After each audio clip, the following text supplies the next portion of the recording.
ಕೇಳಿ.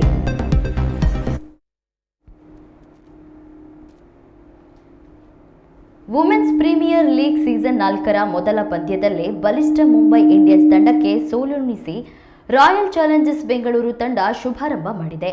ಈ ಶುಭಾರಂಭದ ಬೆನ್ನಲ್ಲೇ ಆರ್ಸಿಬಿ ತಂಡಕ್ಕೆ ಆಘಾತ ಎದುರಾಗಿದೆ. ರಾಯಲ್ ಚಾಲೆಂಜರ್ಸ್ ಬೆಂಗಳೂರು ತಂಡದ ಪ್ರಮುಖ ವೇಗಿ ಪೂಜಾ ವಸ್ತ್ರಕರ್ ಗಾಯಗೊಂಡಿದ್ದು, ಈ ಗಾಯದ ಕಾರಣ 2 ವಾರಗಳ ವುಮೆನ್ಸ್ ಪ್ರೀಮಿಯರ್ ಲೀಗ್ನಿಂದ ಹೊರಗುಳಿಯಲಿದ್ದಾರೆ. ಅಂದರೆ ಆರ್ಸಿಬಿ ತಂಡದ ಮುಂದಿನ 5 ಪಂದ್ಯಗಳಿಗೆ ಪೂಜಾ ಅಲಭ್ಯರಾಗಿದ್ದಾರೆ. ಪೂಜಾ ವಸ್ತ್ರಕರ್ ಆರ್ಸಿಬಿ ತಂಡದಲ್ಲಿರುವ ಪ್ರಮುಖ ವೇಗಿ. ಇದೀಗ ಮಂಡಿರಜ್ಜು ಗಾಯದ ಸಮಸ್ಯೆಯಿಂದ ಬಳಲುತ್ತಿರುವ ಅವರಿಗೆ ವೈದ್ಯರು ಹೆಚ್ಚಿನ ವಿಶ್ರಾಂತಿ ಸೂಚಿಸಿದ್ದಾರೆ. ಹೀಗಾಗಿ ಕನಿಷ್ಠ 2 ವಾರಗಳ ಕಾಲ ಅವರು ಮೈದಾನದಿಂದ ಹೊರಗುಳಿಯಲಿದ್ದಾರೆ. ಇತ್ತ ಮೊದಲ ಪಂದ್ಯದಲ್ಲಿ ಪೂಜಾ ವಸ್ತ್ರಕರ್ ಅವರು ಹೊರಗುಳಿದಿದ್ದ ಕಾರಣ ಆರ್ಸಿಬಿ ತಂಡವು ಮುಂಬೈ ಇಂಡಿಯನ್ಸ್ ವಿರುದ್ಧ ಇಂಗ್ಲೆಂಡ್ ಬೌಲರ್ ಲಿನ್ಸನ್ ಸ್ಮಿತ್ ಅವರನ್ನ ಕಣಕ್ಕಿಳಿಸಿತ್ತು. ಇದಾಗಿಯೂ ಸ್ಮಿತ್ ಕಡೆಯಿಂದ ನಿರೀಕ್ಷಿತ ಪ್ರದರ್ಶನ ಮೂಡಿ ಬಂದಿರಲಿಲ್ಲ. ಈ ಪಂದ್ಯದಲ್ಲಿ 2 ಓವರನ್ನ ಎಸೆದಿದ್ದ ಲೆನ್ಸಿ 23 ರನ್ ನೀಡುವ ಮೂಲಕ ದುಬಾರಿಯಾಗಿದ್ರು. ಇದೀಗ ಪೂಜಾ ವಸ್ತ್ರಕರ್ ಅವರ ಅನುಪಸ್ಥಿತಿಯಲ್ಲಿ ಮುಂದಿನ ಪಂದ್ಯಗಳಲ್ಲೂ ಲಿನ್ಸಿ ಸ್ಮಿತ್ ಅವರನ್ನೇ ಆರ್ಸಿಬಿ ಕಣಕ್ಕಿಳಿಸಲಿದೆ.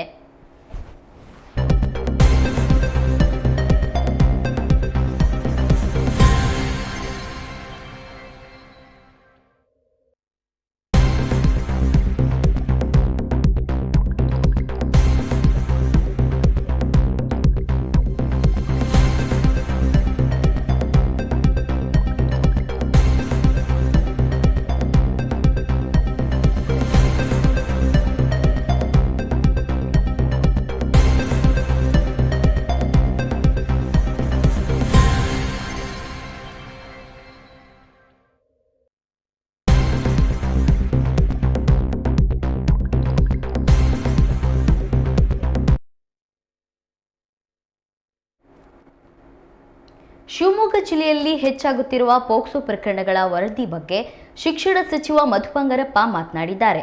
ಹಾಗಿದ್ರೆ ಅವರು ಏನ್ ಹೇಳಿದ್ದಾರೆ ನೋಡೋಣ ಬನ್ನಿ. ಇಲ್ಲಿ ಏನಾಗುತ್ತೆ ಹೇಳ್ಬಿಡ್ತೀನಿ. ಇದರಲ್ಲಿ ಏನಾಗಿದೆ, ನಮ್ಮ ಡಿಸ್ಟ್ರಿಕ್ಟಲ್ಲಿ ಮೆಗನ್ ಹಾಸ್ಪಿಟ್ಲಿಂದನೇ ಗೊತ್ತಾಗೋದು. ನಿಮಗೆ ಗೊತ್ತಿದೆ ಕೆಲವೆಲ್ಲ ಬೇರೆ ಬೇರೆ ವಿಚಾರದ್ದೆಲ್ಲ. ಫಾರ್ ಎಕ್ಸಾಂಪಲ್ ನಾನು ಹೇಳೋದು, ನಮ್ಮದು 7 ತಾಲೂಕ್ಸ್ ಇದಾವೆ ಕರೆಕ್ಟಾ, ಡಿಸ್ಟ್ರಿಕ್ಟ್ ಹಾಸ್ಪಿಟಲ್ ಆರ್ ನಮ್ಮದು ಹಾಸ್ಪಿಟಲ್ ಮೆಗನ್ ಹಾಸ್ಪಿಟಲ್. ಅಲ್ಲಿ ಕೇಸ್ಗಳು ಎಷ್ಟು ಬರ್ತವೆ ಅಂದರೆ ನಾವೆಲ್ಲ ತೆಗೆದು ನೋಡಿದಾಗ 27 ತಾಲೂಕುಗಳಿಂದ ಬರ್ತವೆ. 27 ತಾಲೂಕಿಂದ, ದಾವಣಗೆರೆಯಿಂದ ಬರ್ತಾವೆ. ಇಲ್ಲಿ ಕೆಲವು ನಾನು ಅದನ್ನ ಡೀಟೇಲ್ಸ್ನ ಹೇಳೋದಕ್ಕೆ ನನಗೂ ಕೂಡ ಕಷ್ಟ ಆಗ್ತಾಯಿದೆ. ನಾನು ರಿವ್ಯೂ ತೊಗೊಳ್ಬೇಕಾದ್ರೆ, ನಾನು ಮಾತಾಡಬೇಕಾದ್ರೆ, ಯಾಕೆಂದರೆ CM ಅವ್ರ ರಿವ್ಯೂ ತೊಗೊಳ್ಬೇಕಾದ್ರೆ ಹೈಯೆಸ್ಟ್ ಕೇಸ್ಗಳು ಅಂತ ಹೇಳಿ ಫಸ್ಟು ರಿಫ್ಲೆಕ್ಟ್ ಆಗಿದೆ ಟಾಪ್ 4ಅಲ್ಲಿ ಶಿವಮೊಗ್ಗ. ನಾನು ಆಮೇಲೆ ಹೇಳಿದೆ, ಸರ್ ಹಿಂಗೆ ಆಗ್ತಾ ಇದೆ ಅಲ್ಲಿ, ಏನಂದರೆ other than Shivamogga we are catering other places also. ಹೌದು, ಅದು ಆಗಿದೆಯಲ್ಲ ಈಗ ಪಬ್ಲಿಕ್ ಡೊಮೈನಲ್ಲಿ ಇದೆಯಲ್ಲಮ್ಮ. ಈಗಾಗಲೇ ಡಿಜಿಟಲ್ ವರ್ಷನ್ಸ್ನ ಈಗಾಗಲೇ ಹಾಕಿದ್ದೀವಿ. ನೀವು ಕೂಡ ಅದಕ್ಕೆ ಏನಾದರೂ ಕಾಮೆಂಟ್ ಮಾಡ್ಬೋದು. ನಾನು ಮೊನ್ನೆ ದಲೈಲಾಮ ಅವ್ರನ್ನ ಹೋಗಿ ಭೇಟಿ ಮಾಡಿ ಅಲ್ಲಿಂದನೂ ಅವರಿಂದನೂ ಒಂದು ಹ್ಯಾಪಿನೆಸ್ ಅಂತ ಹೇಳಿ, ಒಂದು ಮಾರಲ್ ಸೈನ್ಸಲ್ಲೂ ಒಂದು ಹ್ಯಾಪಿನೆಸ್ ಅಂತ ಒಂದು ಸಬ್ಜೆಕ್ಟ್. ಯಾಕೆಂದರೆ ಹ್ಯಾಪಿನೆಸ್ ಅಂದರೆ ಅದು ತರಬೇಕು, ಮಕ್ಕಳಿಗೆ ಒತ್ತಡ ಇರಬಾರ್ದು ಅಂತೇಳಿ ಒಂದು ಸಬ್ಜೆಕ್ಟ್ನ ಅವ್ರ ಕಡೆಯಿಂದ ತೊಗೊಂಡು ಅದನ್ನು ಹಾಕಿಸ್ತಾ ಇದ್ದೀವಿ. ನೀವು ಕೂಡ ಅದನ್ನು ನೋಡಿ ಹೇಳ್ಬೋದು. ನೆಕ್ಸ್ಟ್ ಇಯರಿಗೆ ಫಿಸಿಕಲ್ ಬುಕ್ಕೇ ಕೊಡ್ತಾ ಇದ್ದೀವಿ. 1ನೇ ಕ್ಲಾಸಿಂದ 10ನೇ ಕ್ಲಾಸ್ವರೆಗೂ. ನವೆಂಬರ್ 1ನೇ ತಾರೀಕು ಡಿಜಿಟಲ್ ವರ್ಷನ್ನ ಮಾನ್ಯ ಮುಖ್ಯಮಂತ್ರಿಗಳು, ಉಪಮುಖ್ಯಮಂತ್ರಿಗಳು ಕಂಠೀರವ ಸ್ಟೇಡಿಯಮಲ್ಲಿ ನಾವು ಅದು ಮಾಡಿದ್ವಿ. ನೋಡಿ, ನೀವು ಬೇಕಾದ್ರೆ ಅದ್ರಲ್ಲಿ ನೋಡಿದ್ರೆ, ನಮ್ಮ ವೆಬ್ಸೈಟಿಗೆ ಹೋದರೆ ಅಲ್ಲಿ ಡಿಜಿಟಲ್ ವರ್ಷನ್ ಇದೆ. ಕಾಮೆಂಟ್ಸ್ ನೀವೇನೇ ಕೊಟ್ರೇನೋ ಅದನ್ನು ಮತ್ತೆ ಅಳವಡಿಸಿ. ಯಾಕೆಂದರೆ ಇದನ್ನ 23 ಜನರು ಮೇಲ್ಮನೆಯ ಸದಸ್ಯರು ಚರ್ಚೆ ಮಾಡಿ ಇದನ್ನ ನಾವು ರೂಪಿಸಿರೋದು. ನಾನು ವೈಯಕ್ತಿಕವಾಗಿ ಸ್ವಲ್ಪ ದಲೈಲಾಮ ಅವ್ರನ್ನ ನಾನು ಭೇಟಿ ಮಾಡಿದಾಗ ನನಗೆ ಒಂದು ಫೀಲಿಂಗ್ ಬಂತಲ್ಲಿ. ಈ ಹ್ಯಾಪಿನೆಸ್ ಅನ್ನೋದು ಒಂದು ಸಬ್ಜೆಕ್ಟ್, ಅವ್ರದ್ದು ಏನೋ ಒಂದು ಸಬ್ಜೆಕ್ಟ್ ಇದೆ ಅವ್ರದ್ದು ಕೂಡ. ಇದ್ರೊಳಗೆ ಒಂದು ಹ್ಯಾಪಿನೆಸ್ ಅಂತ ಒಂದು ತೆಗಿರಿ ಅಂತ ಹೇಳಿದ್ದೀನಿ. ಅದು ಇಟ್ಸ್ ದೇರ್. ಆ್ಯಂಡ್ ಈಗ ಫ್ರೀ ಬುಕ್, ಈ ಸರಿ ಫ್ರೀ ನೋಟ್ಬುಕ್ಕು ಕೊಡ್ತಾ ಇದ್ದೀವಿ, ಮಕ್ಕಳಿಗೆ ಹೊರೆ ಆಗಬಾರ್ದು ಅಂತ. PUCಯಲ್ಲಿ ನೋಟ್ಬುಕ್ಕು ಕೊಡ್ತಾ ಇರಲಿಲ್ಲ, ಟೆಕ್ಸ್ಟ್ ಬುಕ್ಕು ಕೊಡ್ತಾ ಇರಲಿಲ್ಲ. ಅವರಿಗೂ ನೋಟ್ಬುಕ್ಕು ಟೆಕ್ಸ್ಟ್ ಬುಕ್ಕು ಫ್ರೀಯಾಗಿ ಕೊಡ್ತಾ ಇದ್ದೀವಿ. ಮತ್ತು ಬೇರೆ ಫೆಸಿಲಿಟಿನೂ ಕೊಡಬೇಕು. ಅದನ್ನು ಮಾನ್ಯ ಮುಖ್ಯಮಂತ್ರಿಗಳು ಬಜೆಟಲ್ಲಿ ಅಪ್ರೂವಲ್ ಮಾಡಿದ್ರೆ ಅದನ್ನು ಮುಂದಿನ ದಿನಗಳಲ್ಲಿ ಕೆಲವು ಇದೆ, ನಾವು ಹೇಳ್ತೀವಿ ಅದನ್ನು ಮಾಡ್ತಕ್ಕಂಥದ್ದು. ಬಟ್ ಬೇರೆದೆಲ್ಲ ಓಕೆ, ಇಲಾಖೆಯಲ್ಲೂ ಕೂಡ ಎಲ್ಲ ಓಕೆ. ಟ್ರೈನಿಂಗು SSLC ಎಕ್ಸಾಮಿಗೆಲ್ಲ ಚೆನ್ನಾಗಿ ನಡೀತಾ ಇದೆ. ಮಾಡೆಲ್ ಕ್ವೆಶನ್ಸ್ ಅಂತ ಹೇಳಿ ಈ ಸತಿ ಭಾಳ ವಿಭಿನ್ನವಾಗಿ ಮಾಡಿದ್ದೀವಿ. 8,500 ಕ್ವೆಶನ್ಸ್ ಕೊಟ್ಟು ಅಷ್ಟರೊಳಗೇನೆ ಕ್ವೆಶನ್ಸ್ ಬರುತ್ತೆ, ಅಷ್ಟರೊಳಗೇನೆ ನೀವು ಓದ್ಕೊಳ್ಬೇಕು. ಆ ಥರ ಅವ್ರಿಗೆ ಅನುಕೂಲ ಆಗ್ತಕ್ಕಂಥ ರೀತಿಯಲ್ಲಿ, ಬಿಕಾಸ್ ಅದು ಫುಲ್ ಸಬ್ಜೆಕ್ಟೇ ಅಳವಡಿಸ್ಕೊಂಡಿರ್ತೀವಿ. ಇಲ್ಲಿ ಏನಾಗುತ್ತೆ ಹೇಳ್ಬಿಡ್ತೀನಿ ಇದರಲ್ಲಿ ಏನು. ಪ್ರೇಕ್ಷಕ ಹಾಗೂ ಸಿನಿಮಾ ಮಾಡುವವರ ನಡುವೆ ಸಿನಿ ಹಬ್ಬಗಳು ಸೇತುವೆಯಂತೆ ಕೆಲಸ ಮಾಡ್ತವೆ ಎಂದು ಚಲನಚಿತ್ರ ನಿರ್ದೇಶಕ ಮನ್ಸೂರೆ ಹೇಳಿದರು. ಮನುಜ ಮತ್ತವ ಸಿನಿಯಾನ ಬಳಗವು ಶಿವಮೊಗ್ಗ ಪ್ರೆಸ್ ಟ್ರಸ್ಟ್ ಸಹಯೋಗದಲ್ಲಿ ಪತ್ರಿಕಾ ಭವನದಲ್ಲಿ ಆಯೋಜಿಸಿದ್ದ ಶಿವಮೊಗ್ಗ ಸಿನಿ ಹಬ್ಬ ಕಾರ್ಯಕ್ರಮ ಉದ್ಘಾಟಿಸಿದ ಅವರು, ಈ ರೀತಿಯ ಸಿನಿಮಾ ಆಂದೋಲನಗಳು ಹೆಚ್ಚು ನಡೆಯಲಿ ಎಂದರು. ಕರ್ನಾಟಕ ಚಲನಚಿತ್ರ ಅಕಾಡೆಮಿ ಸದಸ್ಯ ಐವನ್ ಡಿಸಿಲ್ವಾ ಅವರು ಮಾತನಾಡಿ, ಸಿನಿಮಾ ಆಸಕ್ತರು ಒಂದೆಡೆ ಸೇರಿ ಸಿನಿಮಾಗಳ ಬಗ್ಗೆ ಚರ್ಚಿಸುವ ಕಾರ್ಯಕ್ರಮ ನಿರಂತರವಾಗಿ ನಡೆಯುತ್ತಿದೆ. ಎಲ್ಲ ವಯೋಮಾನದವರು ಸೇರಿ ನಡೆಸುವ ಈ ಚರ್ಚೆಗಳು ಹೊಸ ಅರ್ಥ ನೀಡುತ್ತವೆ. ಪ್ರಪಗಂಡ ಸಿನಿಮಾಗಳು ಬರುತ್ತಿರುವ ಇಂದಿನ ದಿನಗಳಲ್ಲಿ ಚರ್ಚೆಗಳು ಅಗತ್ಯ ಎಂದರು. ಸಾಂಸ್ಕೃತಿಕ ಬೆಳವಣಿಗೆ ಒಂದು 25ನೇ ಸಿನಿಮಾ ಹಬ್ಬ ಆಗೋದೇ ಒಂದು ಗನ್ವೇಷಣೆ ಬೆಳೆದುಕೊಂಡು ಬಂದಿರುವುದೇ ಬಹಳ ಸಂತೋಷ. ಸೊ ಏನು ಆಗೋದಿಲ್ಲ, ಇಡೀ ಜಗತ್ತು ಸರ್ವಾಧಿಕಾರ ಕೈ ಬಿಟ್ಟು ಕಾರ್ಪೊರೇಟ್ ಕಾಲ ಹಾಕೊಂಡು ನಾವೆಲ್ಲ ಸಾಹಿತ್ಯಗಳು, ಚಿತ್ರಗಳು, ನಾಟಕಗಳು, ಸಿನಿಮಾಗಳು ಎಲ್ಲ ಏನು ಹತಾಶೆಗಳಿದ್ದಾಗ ಇವೆಲ್ಲ ನಮಗೆ ತುಂಬ ಆಶಾದಾಯಕ ಬೆಳವಣಿಗೆ. ಸೊ ಇದು ಮುಂದೆ ಹೋಗಲಿ, ನಿಮ್ಮೆಲ್ಲರ ಸಹಕಾರದಿಂದ ಪದೇ ಪದೇ ಈ ವರ್ಷಕ್ಕೆ 3 ಸತಿ ಸಿಗೋಣ. 2 ಸಿನಿಮಾ ಹಬ್ಬ ಗುಲ್ಬರ್ಗದಲ್ಲಿ ಮಾಡಿದಂತ ಅಕಾಡೆಮಿ ಅವರು ಮೊದಲನೇ ಶಿವಮೊಗ್ಗ ಸಿನಿಮಾ ಹಬ್ಬ ಇದ್ದೇ ಮಾಡಿದ್ರು, ಅವರು ಮೂರೇ ಮಾಡ್ತಾರೆ. ನೆಕ್ಸ್ಟ್ ಮೇ 11ರಲ್ಲಿ ನಾವು ಹುಡುಗಿರಿಗೆ ಮತ್ತೊಂದು ಮಾಡ್ತೇವೆ. ಸೊ ಸೆಪ್ಟೆಂಬರ್ ನಿಮ್ಮಲ್ಲಿ ಮಾಡಬಹುದು. ನಮ್ಮಲ್ಲಿ ಎಲ್ಲ ಪ್ರೋಗ್ರಾಮ್ಗಳು 6 ತಿಂಗಳ ಮುಂಚೆ ಫಿಕ್ಸ್ ಆಗೋದ್ರಿಂದ ವಾಸು ನೆಕ್ಸ್ಟ್ ಜನವರಿಗೆ ಆಗಬೇಕಾಗ್ತದೆ ಮಾಡೋದಾದ್ರೆ. ಹೌದಾ? ಹೌದು, ಅವ್ರು ಹೇಳ್ತಾರೆ. ಹೌದಾ? ಶಿವಮೊಗ್ಗ ಬಿಡಲ್ಲ. ಸೊ ಇದಕ್ಕೆಲ್ಲ ಅವಕಾಶ ಆಗಿರ್ತಕ್ಕಂಥ ಎಲ್ಲ ಸಿನಿಮಾ ಸಮುದಾಯದ ನನ್ನ ಬಂಧುಗಳಿಗೆ ವಂದಿಸ್ತಾ ಧನ್ಯವಾದ ಹೇಳ್ತೀನಿ. Thank you. ನೀನಾಸಂ ರಸಗ್ರಹಣ ಶಿಬಿರ ಅಂತ ಆಗ್ತಾ ಇದೆ. 10 ದಿನ ಶಿಬಿರ ಮಾಡ್ತಾ ಇದ್ದಾರೆ ಸಿನಿಮಾ, ಇಂಟರ್ನ್ಯಾಷನಲ್ ಸಿನಿಮಾ. ನಾನು ಆಕ್ಚುಲಿ ಪಾಪ್ಯುಲರ್ ಸಿನಿಮಾ ನೋಡಿದ್ದೆ ಹೈಸ್ಕೂಲ್ ನಂತರ, ಅದಕ್ಕಿಂತ ಮುಂಚೆ ಒಂದೇ ಒಂದು ಜನಪ್ರಿಯ ಸಿನಿಮಾನು ನೋಡಿರಲಿಲ್ಲ. ಅದು ಮೊನ್ನೆ ಏನಾಯ್ತಂದ್ರೆ ಒಂದು ದಿನಸಿ ಅಂಗಡಿಯವರು ನನ್ನ ಪರಿಚಯ ಆಗಿಲ್ಲ. ಅವನು ಹೇಳ್ದ, ಸುದ್ದಿ ನಮಗೆ ಸುಬ್ಬಣ್ಣ ನಮ್ಮ ಹಾಳು ಮಾಡಿಬಿಟ್ಟಿದ್ದಾರಲ್ವ ಅಂತ. ಯಾಕೆ ಅಂತ ಕೇಳಿದ್ರೆ, ಅವನಿಂದ ಸಾಹಿತ್ಯ ಮುಂದೆ ಶ್ರೀಕಂಠೇಶ್ವರ ಅದಕ್ಕೆ ನಮ್ಗೀಗ ಸುಬ್ಬಣ್ಣ ಆಗಿರೋ ಸಿನಿಮಾ ಎಲ್ಲ ತೋರಿಸ್ಬಿಟ್ಟು ನಮಗೆ ಸಾಗರ್ ಪ್ಯಾಕೇಜ್ 10 ನಿಮಿಷನೂ ಪೂರ ಬೇಡ ಯಾವ ಸಿನಿಮಾದಲ್ಲೂ ಅಂತ. ಅಂದ್ರೆ ಅವ್ನು ಸ್ವಲ್ಪ ನೆಗೆಟಿವ್ ಆಗಿ ಹೇಳ್ದ, ನಮ್ಗೆ ಎಂಜಾಯ್ ಮಾಡೋಕ್ಕೆ ಆಗ್ತಿಲ್ಲ, ನಮ್ಗೆ ಹಾಳು ಮಾಡ್ಬಿಟ್ಟಿದ್ದಾರೆ. ಬಟ್ ಅವರೆಲ್ಲ ಹೊರಗಡೆ ಹೋಗಿ ಅಲ್ಲೇ ಇದ್ರು ಅವರಿಗೆ ಇದು ಸಿನಿಮಾಗಳ ರುಚಿ ಹಚ್ಚಿದಲ್ಲ. ನನಗೆ ಆಮೇಲೆ ಅನಿಸ್ತು, ಅಷ್ಟು ಚಿಕ್ಕ ಹಳ್ಳಿಲಿ ಅಷ್ಟು ಜನ ಪ್ರೇಕ್ಷಕರನ್ನ ಭಾಷೆ ಬಂದೇ ನಿಂತಿದೆ. ನಮಗೆಲ್ಲ ಇಂಗ್ಲಿಷ್ ಪದ ಬರ್ತಿರ್ಲಿಲ್ಲ, ಸಬ್ಟೈಟಲ್ ಇಂಗ್ಲಿಷ್ ಇರ್ತಿರ್ಲಿಲ್ಲ. ಆದ್ರೂ ಫಸ್ಟಿಗೆ ಯಾರೋ ಒಬ್ರು ಬಂದು ಸುಬ್ಬಣ್ಣನೇ ಹೇಳ್ತಾ ಇದ್ರು, ಯಾರೋ ಜಿಸ್ಟ್ ಹೇಳಿ ಆ ಸಿನಿಮಾದು ಸ್ವಲ್ಪ ಅರ್ಥ ಮಾಡಿಸಿ. ಆಮೇಲೆ ನಾವೆಲ್ಲ ಎಷ್ಟು ಚಿಕ್ಕವರಿದ್ವಿ ಅಂದ್ರೆ 3-4 ವರ್ಷಕ್ಕೆ ರಾಶಿಮನರ ನೋಡಿದ್ವಿ. ತುಂಬಾ ನನಗೆ ಬೈಸಿಕಲ್ ಗೇಮ್ಸ್ ಎಲ್ಲ ಇಷ್ಟ ಆಗ್ತಾ ಇತ್ತು ಮಕ್ಕಳಿಗೂ ಅಂತ. ರಾಶಿಮಂತರ ಸಿನಿಮಾ ನನಗೆ ಇವಾಗಲೂ ನೈಟ್ಮೇರ್. ಅಂದ್ರೆ 3 ವರ್ಷದವರೆಗೆ 4 ವರ್ಷದವರೆಗೆ ತೋರಿಸೋ ಸಿನಿಮಾನೇ. ಅಂದ್ರೆ ಅವಾಗೆಲ್ಲ ಆ ಥರ ಕಾನ್ಸೆಪ್ಟ್ ಇರಲಿಲ್ಲ, ಎಷ್ಟು ಚಿಕ್ಕ ಮಕ್ಕಳು ತೋರಿಸ್ತಾರೆ ಅಂತ. ಅಂಥದ್ದು ಎಲ್ಲ ಸಿನಿಮಾನು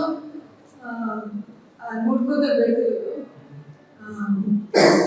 ಬಟ್ ಅದಕ್ಕೆ ಈಗಲೂ ಕೂಡ ಬೇರೆ ಒಂದು ವಾತಾವರಣದಲ್ಲಿ ಹೋಗ್ತಿದ್ದವರು ಕೂಡ ಆ ಸಿನಿಮಾಗಳು ಒಂಥರ ಒಂದು ಬೇರೆ ರೀತಿಯ ಆಲೋಚನೆಗಳನ್ನ ಕೊಡ್ತಿದೆ ಅಂತ ನನಗೆ ಅನಿಸುತ್ತೆ. ಅಂದ್ರೆ ಸಮಾಜದಲ್ಲಿ ಅಂದ್ರೆ ಈಗ ಅವ್ರನ್ನೇ ಇಟ್ಕೊಂಡ್ರೆ ಅವರು ಅಟ್ಲೀಸ್ಟ್ ಬ್ರಾಹ್ಮಣರಾಗಿ ಮಠದ ವಿರೋಧಿ ಆಗಿದ್ದಾರೆ. ಬಟ್ ಮುಸ್ಲಿಮ್ನ ಒಪ್ಕೊಳ್ಳೋ ಇರ್ತಕ್ಕಂಥ. ಸೊ ಆಗ ಕಲೆಯ ಮಿತಿನೂ ಗೊತ್ತಾಗುತ್ತೆ ಈ ಸಮಯದಲ್ಲಿ. ಸೊ ಅದನ್ನ ಹೇಳ್ತಾ ನನಗೆ ಜಾಸ್ತಿ ಮಾತಾಡೋಕ್ಕೆ ಇಂಟ್ರೆಸ್ಟ್ ಇಲ್ಲ. ಇದೊಂದು ಪುಸ್ತಕ ಇಂಟ್ರೊಡ್ಯೂಸ್ ಮಾಡೋಣ ಅಂತ ಸುಮ್ಮನೆ ಗೊತ್ತಾಗುತ್ತೆ. ಇದು ವೇಸ್ ಆಫ್ ಸೀಯಿಂಗ್ ಅಂತ.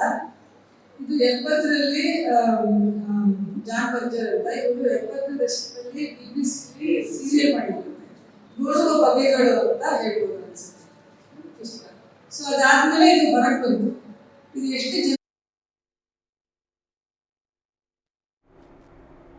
ಎಸ್ಎಸ್ಎಲ್ಸಿ ಪ್ರಿಪರೇಟರಿ ಪ್ರಶ್ನೆ ಪತ್ರಿಕೆ ಸೋರಿಕೆ ವಿಚಾರದ ಬಗ್ಗೆ ಶಿಕ್ಷಣ ಸಚಿವ ಮಧು ಬಂಗಾರಪ್ಪ ಶಿವಮೊಗ್ಗದಲ್ಲಿ ಪ್ರತಿಕ್ರಿಯೆ ನೀಡಿದ್ದಾರೆ.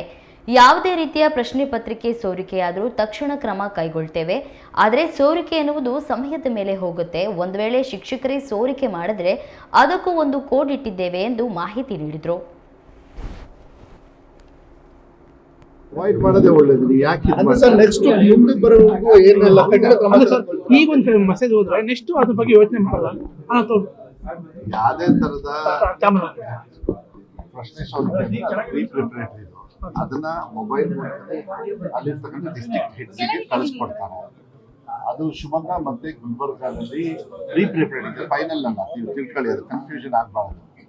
ಸೊ ಅದು ಯಾವ ಹಂತದಲ್ಲಾಗಿದೆ ಎಲ್ಲಾಗಿದೆ ಅನ್ನೋದನ್ನ ಅದು ಮಾಧ್ಯಮದ ಗೊತ್ತಾಗ್ಬಿಡುತ್ತೆ. ಬಿಕಾಸ್ ಇಷ್ಟು ವರ್ಷ ಏನಾಗೋದು ಎಲ್ಲಿ ಸೋರಿಕೆ ಆಗುತ್ತೆ, ಯಾರು ಮಾಡಿದ್ದಾರೆ ಅದೆಲ್ಲ ಗೊತ್ತಾಗ್ತಾ ಇಲ್ಲ. ಈ ಸತಿ ಏನಾದ್ರೆ ಅದಕ್ಕೊಂದು ಕೋಡ್ ಇದೆ, ಆ ಕೋಡಲ್ಲಿ ಗೊತ್ತಾಗ್ಬಿಡುತ್ತೆ. ಅದು ನಮಗೆ ಚೆನ್ನಾಗಿ ಗೊತ್ತಾಗುತ್ತೆ. ಆ ಕೋಡಲ್ಲಿ ಗೊತ್ತಾಗಿದ್ರೆ ಅವ್ರು ನನ್ನ ಮೇಲೆ ಆಕ್ಷನ್ ತಗೊಳ್ಳೋದಕ್ಕೆ ಆಗಲೇ ಹೇಳಾಯ್ತು. ಗುಲ್ಬರ್ಗ ಮತ್ತೆ ಇಲ್ಲಿ ಇಟ್ಸ್ ಎ ಮೊಬೈಲ್ ಬೇಸ್ಡ್. ಆಮೇಲೆ ಏನಾಗುತ್ತೆ, ಕೆಲವು ಸತಿ ನಾವು ಕ್ವಶನ್ ಪೇಪರ್ ಕೊಟ್ಟ ಮೇಲೆ ಬರುತ್ತೆ. ಕೊಟ್ಟ ಮೇಲೆ ಅದು ಅಥೆಂಟಿಸಿಟಿ ನೋಡ್ಬೇಕಾಗುತ್ತೆ. ಅದಕ್ಕಿಂತ ಮುಂಚೆ ಏನಾದ್ರು ಆಗಿದೆ ಅಂದ್ರೆ ಟೈಮಿಂಗ್ ಎಲ್ಲ ಬರ್ತದೆ ಅಂತ ಅದನ್ನ ಫಾರೆನ್ಸಿಕ್ ಕೊಡಬೇಕಾಗುತ್ತೆ, ಟೆಕ್ನಿಕಲ್ ಟೀಮ್ ಕೊಡಬೇಕಾಗುತ್ತೆ. ನಿಜವಾಗ್ಲೂ ಈಗ ಈಗ ಈಗ ಎಷ್ಟು ಗಂಟೆ, 9 ಗಂಟೆಗೆ ಎಕ್ಸಾಮ್. ಅದು 9 ಕಾಲಿಗೆ ಸೋರಿಕೆ ಆಗಿದೆ ಅಂದ್ಬಿಟ್ಟು ಬಂದ್ರೆ ಅದು ತಪ್ಪಾಗ್ಬಿಡುತ್ತೆ. ಈಗಿನ ಮೊಬೈಲಲ್ಲಿ ಇರ್ತದೆ ಅದು. ಸೊ ಇದನ್ನ ಅಥೆಂಟಿಸಿಟಿ ನೋಡ್ಬೇಕಾಗುತ್ತೆ. ನೋಡ್ಕೊಂಡು ಏನಾದ್ರು ಆ ತರ ಇಲಾಖೆಯಿಂದ ಏನಾದ್ರು ತಪ್ಪಾಗಿದೆ ಅವ್ರು ಯಾರು ಕಾರಣ ಕೊಡ್ತಾರೋ ಅವ್ರ ಮೇಲೆ ಇಲ್ಲಪ್ಪ ಅದೆಲ್ಲ ಅದು ಇದು ಫಿಸಿಕಲ್ ಪೇಪರ್ಸ್ ಯಾರು ಡಿಫ್ರೆಂಟ್. ಇದೇನಂದ್ರೆ ಪ್ರಿಪರೇಟರಿನ ತುಂಬಾ ವೇಸ್ಟ್ ಆಗುತ್ತೆ. ಇದಕ್ಕೆ ಮುಂಚೆನೂ ಅಭ್ಯಾಸ ಇದೆ, ಇದು ಈ ತರ ಎಕ್ಸಾಂಪಲ್ಸ್ ಆಗೋದು. ಬಟ್ ಎಲ್ಲಿ ಸೋರಿಕೆ ಆಗ್ತಿದೆ ಅಂತ ಗೊತ್ತಾಗ್ತಾ ಇರಲಿಲ್ಲ. ಈಗ ಅದನ್ನ ಟ್ರ್ಯಾಕ್ ಮಾಡ್ತಾ ಇದ್ದಾರೆ. ಕ್ಲೀನ್ ಆಗಿ ಟ್ರ್ಯಾಕ್ ಮಾಡೋದು ಈಸಿ ಆಯ್ತು. ಬಟ್ ಟ್ರ್ಯಾಕ್ ಮಾಡೋದು ಒಂದೇ ಅಂದ್ರೆ ನಿಜವಾಗ್ಲೂ ಇದು ಅಥೆಂಟಿಕ್ ಇದೆ ಅಂತ ಅದು ನೋಡ್ಬೇಕು. ನಿಮಗೆ 9 ಗಂಟೆ ಮೇಲೆ ಸೋರಿಕೆ ಅಂತ ಹೇಳಕ್ ಬರಲ್ಲ. 9 ಗಂಟೆಗೆ ಎಕ್ಸಾಮ್ ಇದ್ದಾಗ ಕರೆಕ್ಟ್ ತಾನೆ, 9 ಗಂಟೆ ಒಳಗಾದ್ರೆ ಇದು ಮಾಡ್ಬೇಕು. ಅದನ್ನ ಅಥೆಂಟಿಸಿಟಿ ನೋಡ್ಬೇಕು. ಅದಕ್ಕೆ ನಾ ಹೇಳೋದು, ನೀವು ಮಾಧ್ಯಮದ ಕೇಳಿದ ತಕ್ಷಣ ಗಾಬರಿ ಆಗೋದು ಬೇಡ. ಯಾರು ಅದನ್ನ ಸಿಸ್ಟಮ್ಯಾಟಿಕ್ ಆಗಿ ತಗೊಳ್ತೀವಿ. ಈಗ ಅವಾಯ್ಡ್ ಮಾಡೋದು ಒಳ್ಳೆಯದು. ಹಂಗೇನಾದ್ರು ಇದ್ರೆ ನಾವು ಬಹಳ ಸ್ಟ್ರಿಕ್ಟ್ ಆಗಿ 95 ನಂತರ ನಾನು ಅವ್ರ ಪರವಾಗಿದ್ದೀನಿ. ಅವರು ರಾಜ್ಯ ಮಟ್ಟದಲ್ಲೂ ಕೂಡ ಎಲ್ಲ ತರದ ಒಂದು ಹೋರಾಟಗಳನ್ನು ಮಾಡಿದ್ರು. ನನಗೂ ಕೂಡ ಆಸೆ ಇದೆ, ಬೆಳಗಾಮಲ್ಲೂ ಕೂಡ ಅವ್ರನ್ನ ಭೇಟಿ ಮಾಡಿದೆ. ಮಾನ್ಯ ಮುಖ್ಯಮಂತ್ರಿಗಳು ಕೂಡ ಕಳಿಸಿದ್ದೀನಿ ಹೇಳಿ. ಅವರು ತರ್ಸ್ಕೊಂಡಿದ್ದಾರೆ ಎಷ್ಟು ಹೊರೆ ಆಗುತ್ತೆ ಏನು ಅಂತ. ಈ ನೆಕ್ಸ್ಟ್ ಬಜೆಟ್ಗೆ ನನಗೆ ವಿಶ್ವಾಸ ಇದೆ, ಈ ಸತಿ ಮಾಡಿಕೊಡ್ತಾರೆ ಅಂತ ಹೇಳಿ ವಿಶ್ವಾಸ ಇದೆ. ಅದು ಮಾಡೋದು ಒಳ್ಳೇದು. ಕನ್ನಡನ ಮಾಧ್ಯಮ ಉಳಿಲಿಕ್ಕೆ ನಮ್ಮ ಸರ್ಕಾರದಿಂದ ಯಾವತ್ತೂ ಕೂಡ ನಾವು ಮಾಡ್ತಾ ಇದ್ದೀವಿ. ಅದಕ್ಕೆ ನಾವೀಗ ಅನುದಾನಿತ ಶಾಲೆಗೆ 2015ರಿಂದ 20ವರೆಗೂ ಪ್ರಕ್ರಿಯೆಯನ್ನು ಕೂಡ ಶುರು ಮಾಡಿದ್ವಿ. ಹಿಂದೆ ಸರ್ಕಾರದವರು ಯಾರು ರಿಕ್ರೂಟ್ಮೆಂಟ್ ಮಾಡಲಿಲ್ಲ, ಆದರೆ ನಾವೀಗ ಅದನ್ನ ಮಾಡಿದ್ವಿ. ಅನುದಾನ ಒಳಪಡಿಸೋದಕ್ಕೂ ಕೂಡ ನಾನು ಮುಖ್ಯಮಂತ್ರಿಗಳು ಏನ್ ಹೇಳ್ತಾರೆ, ನಂದು ಫಸ್ಟ್ ಅಜೆಂಡಾನ ಈ ಪ್ರತಿಯ ಬಜೆಟ್ಗೆ ಮೀನಕ್ಕೆ ಹೇಳೋದು. ಯಾಕಂದ್ರೆ ಅದು ತುಂಬಾ ಬೇಡಿಕೆಯನ್ನು ಕೂಡ ಅನುದಾನ ಒಳಪಡಿಸೋದಕ್ಕೆ ಯಾರು ಕಾಯ್ತಾ ಇದ್ದಾರೆ ಅವ್ರ ಬೇಡಿಕೆಗಳು ಕೂಡ ಕಾಯ್ತಾ ಇಲ್ಲ. ಅಷ್ಟೊಂದು ಆಗಲ್ಲ, ಅಷ್ಟೊಂದಂದ್ರೆ ದುಡ್ಡೇ. ಬಟ್ ಕನ್ನಡಕ್ಕೋಸ್ಕರ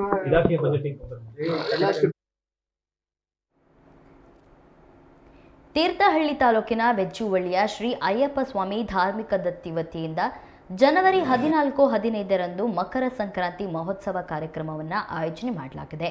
ಜನವರಿ 14-15ರಂದು ವಿವಿಧ ರೀತಿಯ ಪೂಜೆ ಮತ್ತು ಕಾರ್ಯಗಳನ್ನು ಆಯೋಜನೆ ಮಾಡಲಾಗಿದೆ ಎಂದು ಇಂದು ಶಿವಮೊಗ್ಗದಲ್ಲಿ ನಡೆದ ಸುದ್ದಿಗೋಷ್ಠಿಯಲ್ಲಿ ದೇವಸ್ಥಾನದ ಪೀಠಾಧಿಪತಿ ವಿಶ್ವಸಂತೋಷ ಭಾರತಿ ಶ್ರೀಪಾದರು ಮಾಹಿತಿ ನೀಡಿದರು. ಕಟ್ಟಲ್ಲಿ ಬರಂಗಿಲ್ಲ ನಾಡ್ದು ಅಂತ ಅವ್ರ ಪಂಚನಲ್ಲಿ 3 ಗಂಟೆ ಇರ್ತೀನಿ ಅಂತ ಹೇಳಿದ್ರು. ನಿಮ್ಮ ಮುಂದೆ ಕೇಳಿಸ್ಕೊಂಡ್ರಿ ಅಂದ್ಕೊಳತ್ತೀನಿ. ಅಂದರೆ ಬ್ರಹ್ಮಕಲಶ ಆಗಿ ಅಲಂಕಾರ ಆದ ಮೇಲೆ ನೀವು ಶರ್ಟ್ ಹಾಕ್ಕೊಂಡು ಒಳಗೆ ಬರ್ಬೋದು. ಅಷ್ಟೊತ್ತಿಗಾಗಲೇ ಸ್ಟೇಜಿಗೆ ಹೋಗ್ಬಿಡೋಕ್ಕಾಗತ್ತೆ. ನಿಮಗೇನು ಅಂಥದ್ದಿಲ್ಲ. ಒಂದು ದಿನಕ್ಕೆ ನೀವೇನಾದ್ರು ಒಂದು ಟೀ ಶರ್ಟು ಹಾಕ್ಕೊಂಡು ಬಂದರೆ ತೆಗಿಲಿಕ್ಕೆ ಸುಲಭ ಆಗ್ಬೋದು. ದೇವ್ರ ದರ್ಶನ ಮಾಡಿಕೊಂಡು ಹಾಗೇನೆ ನಿಮಗೆ ಕಳಿಸ್ತೀವಿ. ಒಳಗಡೆ ಸ್ವಲ್ಪ ಇಕ್ಕಟ್ಟಿರೋದ್ರಿಂದ ತುಂಬ ಹೊತ್ತು ಇರಲಿಕ್ಕೆ ಇದು ಎಕ್ಸಾಕ್ಟ್ ಟೈಮ್ 2:30 ಅಥವಾ ಲೇಟ್ 4 ಗಂಟೆ ಆಗ್ಬೋದು. ಯಾವುದು ಸ್ಟೇಜ್ ಪ್ರೋಗ್ರಾಮ್? ಧಾರ್ಮಿಕ ಸಭೆ 3 ಗಂಟೆಗೆ ಸ್ಟಾರ್ಟ್ ಆಗುತ್ತೆ. 3ರಿಂದ 5 ಮುಗಿಸ್ಬೇಕು. ಪ್ರಶಸ್ತಿ ಪ್ರದಾನ ಎಷ್ಟೊತ್ತಿಗೆ? ಅದೊಂದು 3:30 4 ಗಂಟೆ ಒಳಗಾಗತ್ತೆ. 4 ಗಂಟೆ ಒಳಗಾಗತ್ತೆ. ಬೇಕಾಗಿಲ್ಲ. ಒಂದು ಗರುಡ ದರ್ಶನ ಆಗೋದು ಒಂದು 11:30 12 ಒಳಗೆ ಆಗುತ್ತೆ. ಆ ಸಂದರ್ಭದಲ್ಲಿ ನೀವೆಲ್ಲ ನೋಡಿದವ್ರೆ, ಆವಾಗ ಸ್ವಲ್ಪ ಕ್ರೌಡ್ ಇದ್ದೇ ಇರುತ್ತೆ. ಬ್ಯಾಡ್ಜ್ ಇರೋದ್ರಿಂದ ನೀವು ಹಿಂದ್ಗಡೆ ಡೋರಿಂದ ಸ್ಪೆಷಲ್ ಎಂಟ್ರಿನಲ್ಲಿ ಒಳಗಡೆ ಬನ್ನಿ. ಆ ಫ್ರಂಟ್ ಎಂಟ್ರಿನಲ್ಲಿ ಬೇಡ, ಪಕ್ಕದ ಎಂಟ್ರಿನಲ್ಲಿ ಬ್ಯಾಡ್ಜ್ ನಿಮ್ಗೆ ಇರೋದ್ರಿಂದ ಅದರೊಳಗೆ ಬನ್ನಿ. Thank you.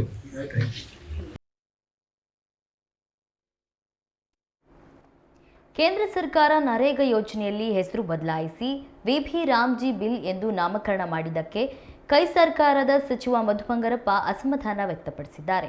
ಮಹಾತ್ಮ ಗಾಂಧಿ ಹೆಸರನ್ನ ನರೇಗಾದಿಂದ ತೆಗೆದುಹಾಕಿದ್ದಲ್ಲದೆ ದೇಶದಿಂದಲೇ ಓಡಿಸುವ ಯೋಜನೆಯನ್ನ ಕೇಂದ್ರದ ಬಿಜೆಪಿ ಮಾಡಿದೆ ಎಂದು ಶಿಕ್ಷಣ ಸಚಿವ ಮಧು ಬಂಗಾರಪ್ಪ ಆರೋಪಿಸಿದರು. ಶಿವಮೊಗ್ಗದಲ್ಲಿ ನಡೆದ ಸುದ್ದಿಗೋಷ್ಠಿಯಲ್ಲಿ ಮಾತನಾಡಿದ ಸಚಿವರು, ಹಿಂದಿನ ಕೈ ನಾಯಕರು ಭೂ ಹಕ್ಕನ್ನೇ ನೀಡದಿದ್ದರೆ ಭಿಕ್ಷುಕರಾಗ್ತಿದ್ವಿ. ಮನಮೋಹನ ಸಿಂಗ್ ಪಿಎಂ ಆಗಿದ್ದಾಗ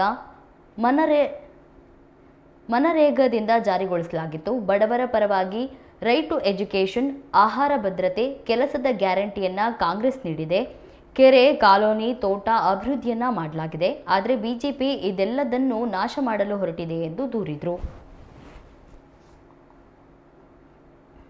ಹೊಸ ವರ್ಷದಲ್ಲಿ ಹೊಸ ಕೊಡುಗೆ ಬರುತ್ತೆ ಅಂದ್ಕೊಂಡಿದ್ವಿ.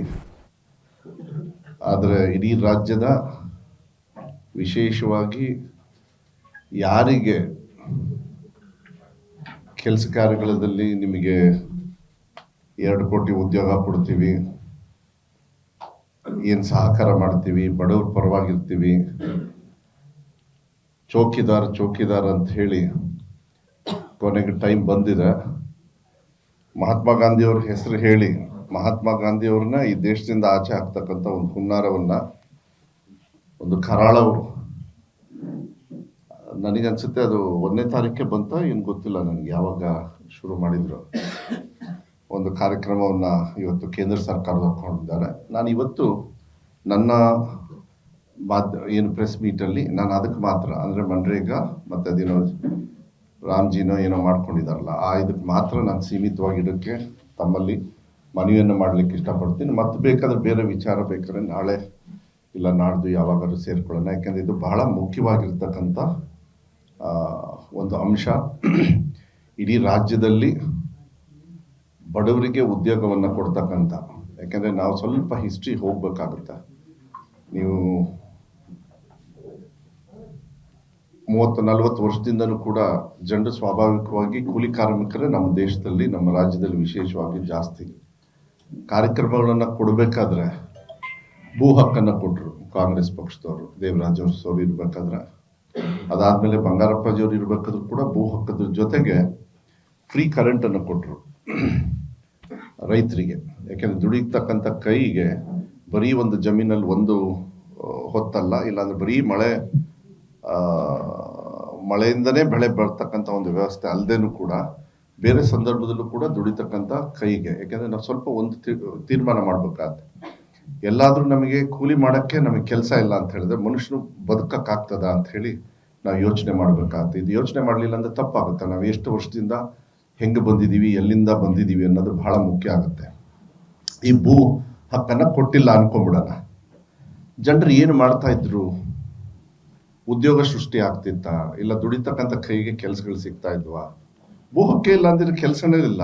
ಮನುಷ್ಯ ಹುಟ್ಟಿ ಭಿಕ್ಷೆ ಬೇಡೋದು ಬಿಟ್ರೆ ಇನ್ನೇನೂ ಆಗ್ತಾ ಇರಲಿಲ್ಲ ಅವ್ರಿಗೆ. ಯಾಕೆಂದ್ರೆ ದುಡಿಯೋಕ್ಕೆ ಜಾಗನೇ ಇರ್ತಿರ್ಲಿಲ್ಲ. ಹೆಚ್ಚು ಪಾಲು ಎಲ್ಲರೂ ಕೂಡ ರೈತರ ಆ ಸಂದರ್ಭದಲ್ಲಿ. ಇವಾಗ ಬೇರೆ ಬೇರೆ ಉದ್ಯೋಗ 10-15% ಬದಲಾವಣೆ ಆಗಿರ್ಬೋದು. ಬೇರೆ ಬೇರೆ ರೀತಿಯಲ್ಲಿ ಡೆವಲಪ್ಮೆಂಟ್ ಕೂಡ ಆಗ್ತದೆ. ಹಳ್ಳಿಯಿಂದ ಬೇರೆ ಬೇರೆ ಕಡೆ ಕೂಡ ಕೆಲಸನ ಹುಡುಕಿಕೊಂಡು ಬೇರೆ ಬೇರೆ ಕಡೆ ಹೋಗೋದು. ಯಾಕೆಂದರೆ ಇದು ಹಂತವಾಗಿ ನೋಡಬೇಕಾಗತ್ತೆ. ಯಾವ ಹಂತಕ್ಕೆ ತಂದಿದ್ದಾರೆ ಅಂತ ಹೇಳಿ ನಾನು ಹೇಳೋದಕ್ಕೋಸ್ಕರ ಇದನ್ನ ಪೀಠಿಕೆಯನ್ನು ನಾವು ಮಾತಾಡಬೇಕಾಗ್ತದೆ.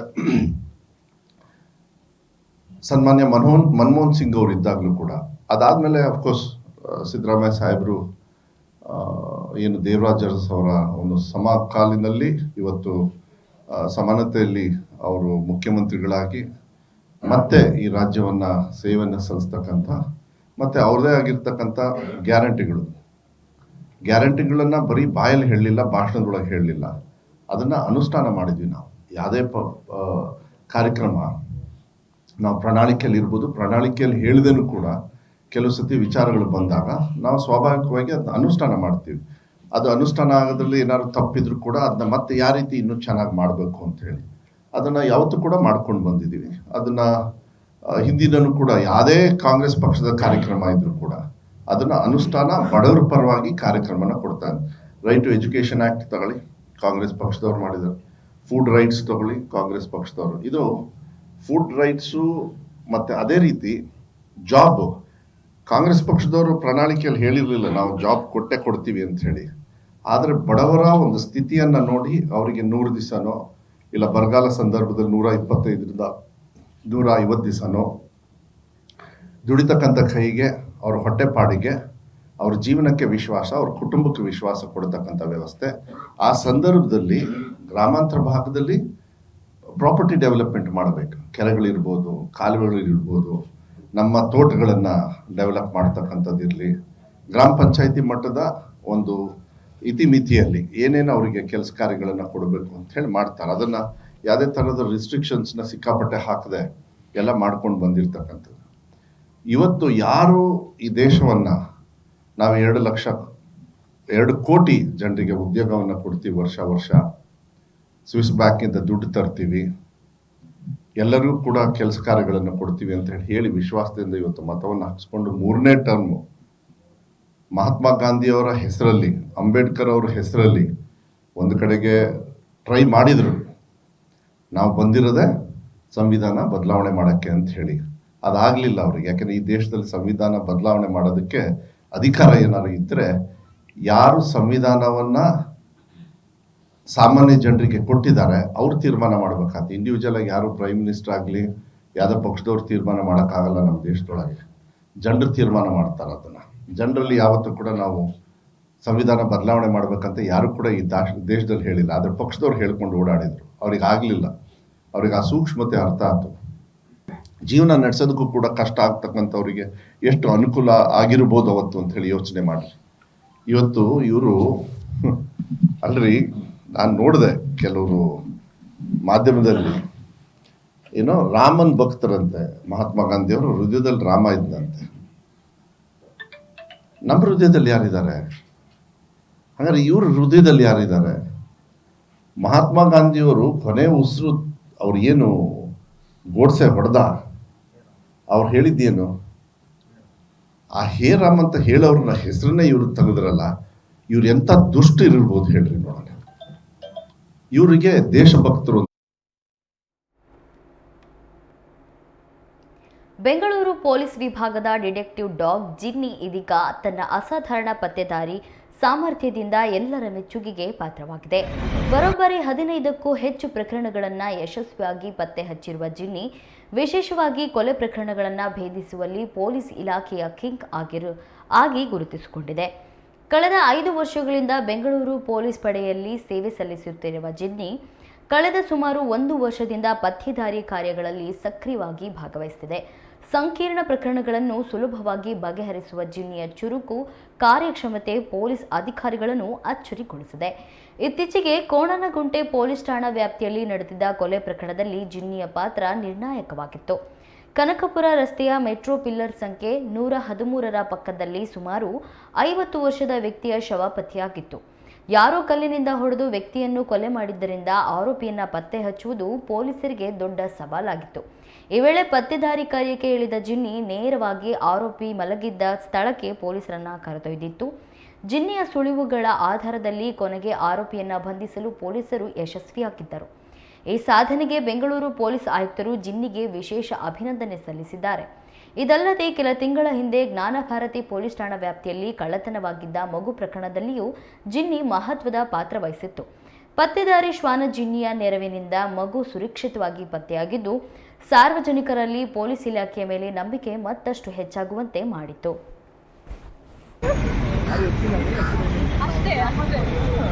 ಇನ್ನೊಂದು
ಚಿಕ್ಕಮಗಳೂರು ಜಿಲ್ಲೆಯ ಕಡೂರು ತಾಲೂಕಿನ ಬೀರೂರು ಪಟ್ಟಣದಲ್ಲಿ ಚಿರತೆ ಸಂಚಾರ ಹೆಚ್ಚಿರುವುದು ಜನರಲ್ಲಿ ಭಾರಿ ಆತಂಕ ಮೂಡಿಸಿದೆ.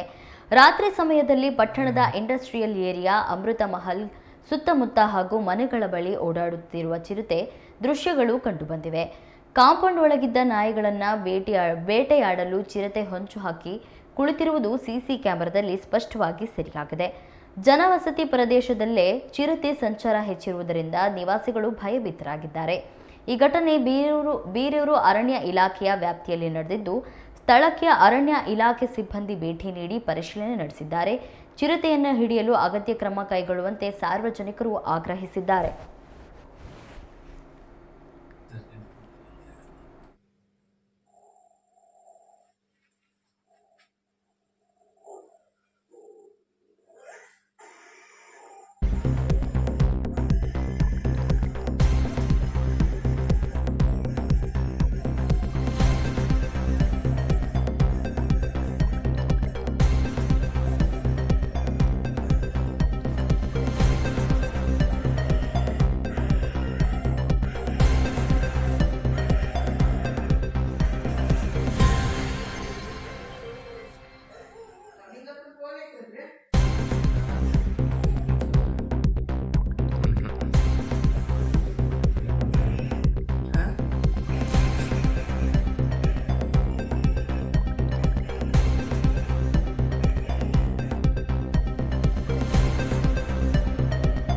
ಇದಾಗಿತ್ತು ಈ ಹೊತ್ತಿನ ಸುದ್ದಿ. ಇನ್ನಷ್ಟು ಮಾಹಿತಿಗಾಗಿ ನೋಡ್ತಾ ಇರಿ ಕನ್ನಡ ಮೀಡಿಯಂ 24x7.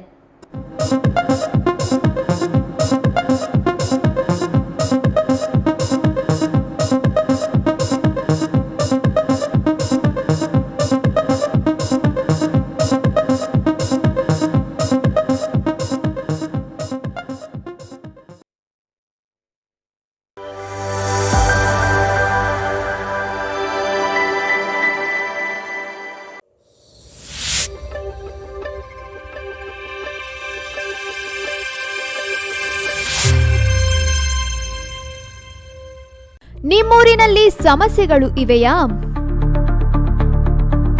ಸಂಬಂಧಪಟ್ಟವರ ಗಮನಕ್ಕೆ ತಂದ್ರೂ ಪ್ರಯೋಜನವಾಗಿಲ್ವೇ?